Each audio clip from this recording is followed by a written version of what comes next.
ډېر انسانان په دې فیسبوکونو کې او دغه شان په دې موبایل کې یو بل سره میسج او ټلیفون د دې په رابطه باندې کوي چې سبا کومه روژه ده 15 د شعبان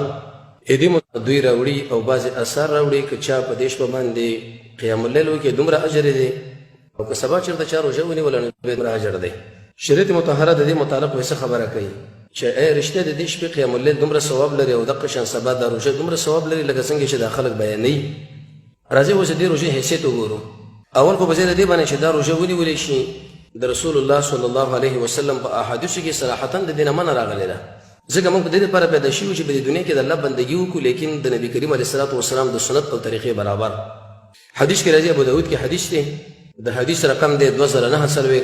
ابو هريره رضی الله عنه فرمایي چې قال رسول الله صلی الله علیه وسلم نبی کریم صلی الله علیه وسلم مبارک ارشاد ویلی دی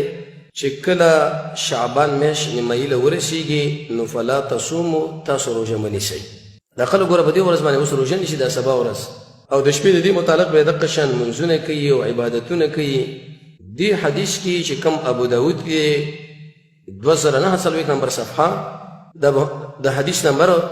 د ابو هريره سے پر روایت باندې محمد رسول الله صلی الله علیه وسلم د دې روژې نه صراحتا منع کړې ده.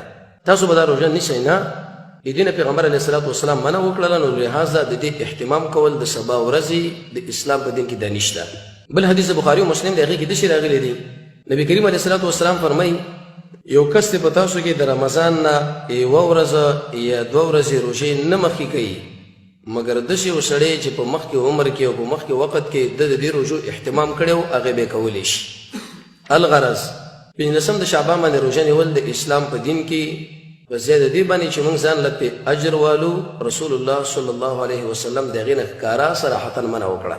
دویمه بعضې خلک دي چې هغه په دې شپه باندې بیا عبادتونه کوي منځونه. د دې منځونو متعلق به دومره خبره وکړو چې په دین د اسلام کې د دې منځونو هېڅ حیثیت نشته. الموضوعات د ابن جوزي دویم جلد 120 نمبر صفحه وروسته به انشاءالله د هغه عبارت نقل کوو. المنار المنیب د ابن قیم صاحب 98 نمبر صفحه ابن کثیر 4 جلد 120 نمبر صفحه صاحب د مشکات حدیث نقل کړی اول جلد 408 او به التا په تغلیق د امام البانی رحمه الله هغه کې دغه خبره ذکر کړې ده چې په دې کې یو روایت دی چې کله د شعبان 15 شو نیمایي شوه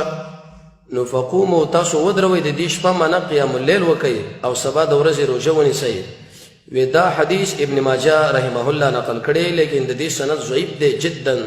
په دې کې راوي دی ابن ابي بصره او هغه به د ځانه احادیث جوړول. لهذا د شپې پکې منځونه رانغله او سبا په 15 د رمضان باندې روژه نیول دا په دین د اسلام کې رانغله بلکې دا روایت ضعیف دی او ډېر انتهایي ضعیف جدا یې ویلی دی. بیا په السنن والمبتدعات اول جلد 143 نمبر صفحه باندې ویلی دی چې د دې 15 په شپه باندې کوم منځونه دي یا دقه شان کومې دعاګانې دي لم تثبت منها شیء هېڅ ثابت نه دی. نو لهذا ما د شپې دعاګانې پکې غواړئ چې مخکې مو غوښتلې نه او ما د شپې پکې په یو خاص طریقه باندې منځونه کوئ او نه سبا د دې ورځې روژه په دین د اسلام کې شته په څه حیثیت باندې چې انسانان یې وکړي.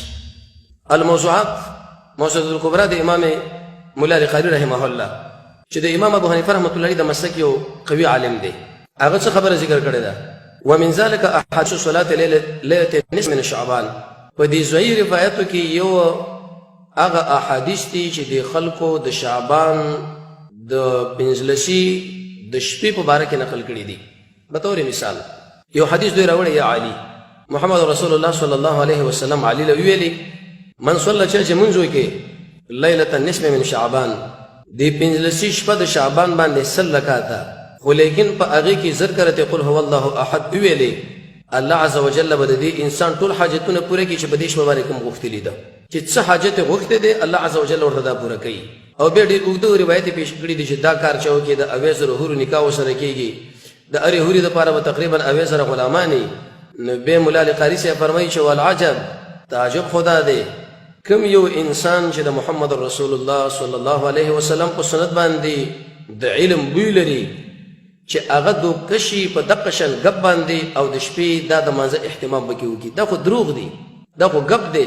چې د خلکو نبي کریم علیه الصلاة والسلام له پېښ کړي دی چې یا علي که په دې شپه باندې چا سل رکعاته منځ وکړو نو داسې حاجت به الله پوره کړي د اویا حورو سره به یې نکاح وشي او هرې حورې له به بیا تقریبا 80 غلامانې هغه به دومره بچی راوړي او دا به وکړي او دا. مولا علی قاری صاحب فرمایي چې یو سړی د رسول الله صلی الله علیه وسلم په دې سنت باندې علم لري او بوی قدر لري، په دشي دروغ باندې دوکه کېږي نه، معنا دا دروغ. او به څه ویلي دي وی په دغه منځونه په دین د اسلام کې تقریبا د 400 سدین را په دې خو د خلکو وځ کړی دي، او کوم ځای کې دي ایجاد شوی د بیت المقدس کې دې منځونه د لپاره به مختلف روایت دي خلکو جوړ کړی دي. په تور مثال من قرأ ليله النصف من شعبان، چا چې د شعبان د 15 په دې شپه باندې زر کرته قل هو الله احد ویلې، هلته به نورم ډیر وګړه احادیث ذکر کړی دي. یو بل روایت د شرا وړي چا چې د شعبان په 15 باندې 14 رکعات منځو کې او په 4 رکعات کې 10 کرته قل هو الله ویلې،